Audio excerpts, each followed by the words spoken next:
Assalamualaikum. This is Amar Abbas. And today the topic of my presentation is transferring audio deepfake detection capability across languages. First of all, हम introduction देखेंगे. Over the last decades, artificial intelligence की वजह से speech synthesis and voice conversation technologies में एक improvement देखने को मिली है. कुछ ऐसे मॉडल्स इंट्रोड्यूस करवाए गए हैं जिन्होंने रियलिस्टिक और ह्यूमन लाइक स्पीचेस को क्रिएट करना स्टार्ट किया. इसका बेसिक पर्पस तो था कि लोगों की इंटरटेनमेंट के लिए इसको क्रिएट किया गया डिफरेंट वॉइसेस को. और एक बात मेक श्योर करें कि टेक्नोलॉजी जब भी लाएगी पॉजिटिव चेंज लाएगी, लेकिन जब टेक्नोलॉजी का मिसयूज होगा तब जो है हमारे पास डिफरेंट थ्रेट्स आते हैं. तो इसी तरह आर्टिफिशियल इंटेलिजेंस की वजह से वॉइस कन्वर्सेशन टेक्नोलॉजीज़ में इम्प्रूवमेंट आने के साथ साथ उनका मिसयूज़ हुआ तो कुछ थ्रेट्स जो है वो अराइज हो गए, जैसे कि डिफेमेशन. डिफेमेशन मीन्स किसी को रुसवा करना, किसी को ब्लैकमेल करना, फेक न्यूज़ पब्लिशिंग, पर इम्पर्सोनेशन, किसी दूसरे का रूप धार लेना, यानी act of intentionally copying another's persons. इसमें उसके बिहेवियर भी हो सकता है, उसकी स्पीच हो सकती है, उसकी अपीयरेंस हो सकती है, कोई भी उसकी जो करेक्टरिस्टिक है उसको अडॉप्ट करके तो उसका मिसयूज़ करना. थर्ड वन, फाइनेंशियल फ्रॉड आपके पास है. फाइनेंशियल फ्रॉड भी बहुत से हुए हैं. यूएसए में एक सीईओ की वॉइस को कॉपी करके अराउंड अबाउट $2,43,000 का फाइनेंशियल फ्रॉड किया गया. तो जब ये सारे मसाइल सामने आए तो फिर 2021 में हमारे पास ऑडियो डीप फेक डिटेक्शन का जो है इस पे काम शुरू हुआ. डीप फेक बेसिकली वीडियो और sound recording that replaces someone's face और वॉइस विद ऑफ समवन. किसी की वॉइस को किसी के साथ रिप्लेस कर देना. ये आपके पास बेसिकली डीप फेक डिटेक्शन का कॉन्सेप्ट है. Deep fake has posed various risks to broad public which motivates the emergence of studies detecting manipulating artifacts. तो क्या है कि इसकी वजह से एक जो है बड़ा इम्पैक्ट पड़ा कि हमने डिफरेंट फिर वॉइसेस को डिटेक्ट करना शुरू किया. जैसे आपको नज़र आ रहा है कि यहाँ से हमने कुछ सैंपल लिए audio deep fake detection model को यूज़ करते हुए. हम फिर देख सकते हैं कि हमारे पास फेस वॉइसेस कौन सी हैं और रियल वॉइसेस हमारे पास कौन सी हैं. The cross-lingual issues is prominent but long neglected in speech defect detection. Cross-lingual basically क्या है? We are relating languages of different families and types. हम different families और types की language को जब relate कर रहे होते हैं तो ये हमारे पास cross lingual method इसको कह लें. तो इसको यूज़ करते हुए हमने क्या किया, जैसे ट्रेंड विद इंग्लिश कॉर्प्स. तो इंग्लिश लैंग्वेज के हमने कुछ सेट्स ले लिए, कुछ नमूने, कुछ पार्ट्स ले लिए. तो उनमें फिर हमने डिफ्रेंशिएट किया कि इनमें रियल कौन से हैं और इनमें फेक कौन से बनाए गए हैं. जैसे आप देख सकते हैं कि इंग्लिश कॉर्प्स और कुछ दूसरे नमूने लिए गए. तो ये इन सब को लेके एक डिटेक्शन मॉडल के अंदर डाल दिया गया. फिर उसने डिटेक्ट करके हमें बताया कि आपके पास ग्रेट परफॉर्मेंस यानी कि रियल वॉइसेस कौन सी हैं और नॉट गुड आपके पास कौन सी हैं. Language mismatch causes detection performance degradation. Definitely जब लैंग्वेज मिसमैच होगा, मतलब एक कंटेंट दूसरे के साथ मैच नहीं कर रहा, तो इट मीन्स कि ये एक फेक आपके पास ऑडियो आ रही है. And developing a high performance non English detection model faces many challenges. इसमें चैलेंजेस डेफिनेटली आते हैं क्योंकि काफ़ी सारे लोग जो हैं इसका मिस यूज़ कर रहे हैं. To the best of our knowledge, this paper is the first to study the cross-lingual perspective of audio defect detection. Cross-lingual का ये फ़ायदा हो जाता है कि जब आप different languages को relate करते हैं उनको मैच कर रहे होते हैं, तो फिर आपके पास डिटेक्शन ईजी हो जाती है। यानी आपने इंग्लिश लैंग्वेज ले ली, साथ में आपने चाइनीज़ लैंग्वेज ले ली, और सेम कंटेंट को दोनों लैंग्वेज में आपने क्या किया, क्रॉस मैच किया, तो फिर आपके पास डिटेक्शन आ जाती है कि रियल क्या है और फिर फेक क्या है। तो ये हमारे पास एक एल्गोरिदम यूज़ हुआ कि हमने स्ट्रक्चर ऑब्जर्वेशंस ली, उन पे इफ़ेक्टिव स्ट्रेटजीज को अप्लाई किया, और उनसे सूटेबल डाटा सेट्स को हमने कंक्लूड कर लिया। We are the first to observe the English data can benefit the detection in the new language domain.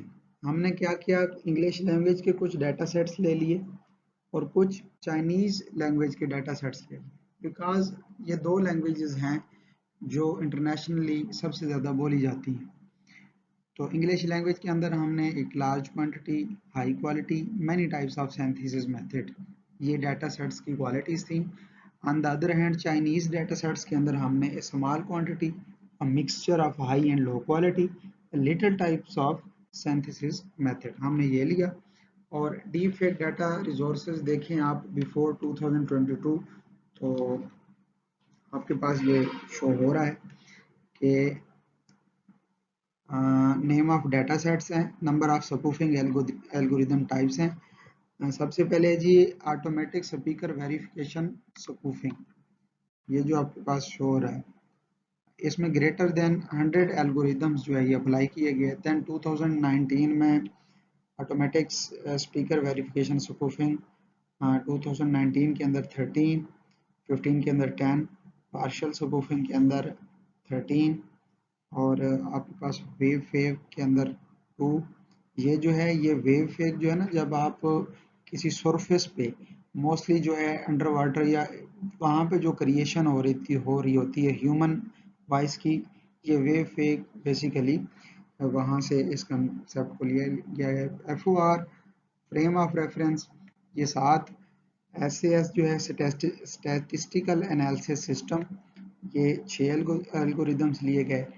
तो दूसरा चाइनीज़ लैंग्वेज में देखें तो FMFCCA, FMFCCA बेसिकली ये is a data set for synthetic speech detection. तो ये एक data set है, इसमें 13 एल्गोरिदम्स लिए गए। उसके बाद आपके पास FAD, इसमें 10 एल्गोरिदम्स लिए गए, और इस पे हमने डिफरेंट जो ऑब्जर्वेशंस लेके तो हमने फर्दर अपना रिजल्ट को कैलकुलेट किया। Strategies, we use two domain adoption methods to adjust our backbone network to filter out language information from speech features. हमने क्या किया, सबसे पहले हमने स्पीच के सैंपल ले लिए दोनों लैंग्वेजेस से, चाइनीज से भी और इंग्लिश लैंग्वेज से भी। फिर हमने क्या किया, उन्हें फीचर एक्सट्रैक्टर में सबसे पहले पास करवाया। फीचर एक्सट्रैक्टर क्या है, process of transferring raw data into numerical features. कि जो रॉ डाटा है, ये स्पीच सैंपल जो थे, बेसिकली डाटा जब अनप्रोसेस्ड होता है तो वो रॉ फैक्ट्स ही होते हैं। तो जब इनको प्रोसेस करते हैं फीचर एक्सट्रैक्टर के अंदर, तो इनकी एक न्यूमेरिकल फार्म आ जाती है, और वो न्यूमेरिकल फर्दर कैलकुलेशन में आपके लिए हेल्पफुल होती है। नीचे आपके पास कोई दो मेथड्स दिए गए हैं, एक है adversarial domain adoption, it is a distribution against the source and target.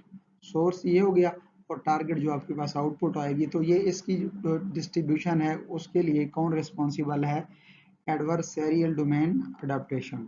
Second one is MMD minimising method, ये एक स्टैटिस्टिकल टेस्ट है जो कि डिटरमाइन करता है कि जो डिस्ट्रीब्यूशन है दोनों जो स्पीच सैंपल्स हैं उनमें सेम है या नहीं, मतलब ये सेम डिस्ट्रीब्यूशन को आपके पास देख रहा होता है। नेक्स्ट जो है ये प्रोसेस होता हुआ जेन्युइन और स्पूफ क्लासीफायर।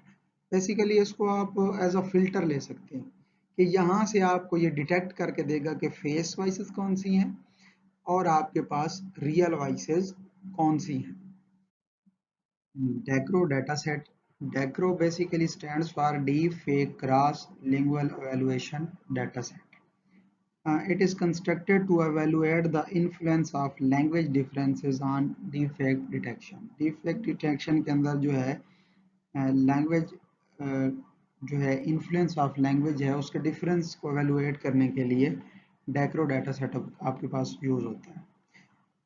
अभी आप नीचे देखें तो हमारे पास इंग्लिश लैंग्वेज और साथ में चाइनीज़ लैंग्वेज के डाटा सेट्स लिए गए हैं। उन डाटा सेट्स के पास आप देख सकते हैं कि आपके पास जो टोटल परसेंटेज ऑफ टाइम आ रहा है, तो ये डिफरेंट आप परसेंटेज व्यू कर सकते हैं।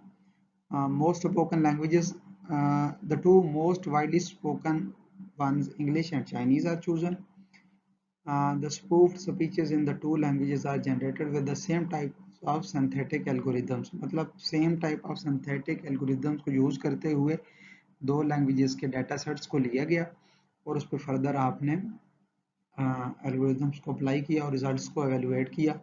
A large scale data set, round about 63,098 जो है ये चाइनीज़ अटरेंसेस और 55,283 जो है इंग्लिश अटरेंसेस सबसेट्स को लिया गया और टोटल जो है 137 आवर्स का प्रोसीजर किया गया और उसके बाद जो है रिजल्ट्स को एवेलुएट किया। रिजल्ट्स की बात करें तो our domain adoption approaches achieves an accuracy of 86.45%, even though 80% of speech comes from indiscernible and unseen deepfake algorithms. तो आप देख सकते हैं कि आपके पास जो रिजल्ट था 86.5% आया। उसमें हमने एवेलुएट किया कि कितनी हमारे पास फेक हैं, कितनी रियल हैं। And the adapted models can successfully identify spoofed audio generated by unseen algorithm in the new language domain. तो इससे हमें फर्दर इन फ्यूचर यूज़ के लिए भी काफ़ी कुछ हेल्प आउट हो जाता है कि हमने कौन कौन से मॉडल्स को इम्प्रूव करना है, कौन कौन सी स्ट्रेटजीज पे काम करना है। Thank you very much.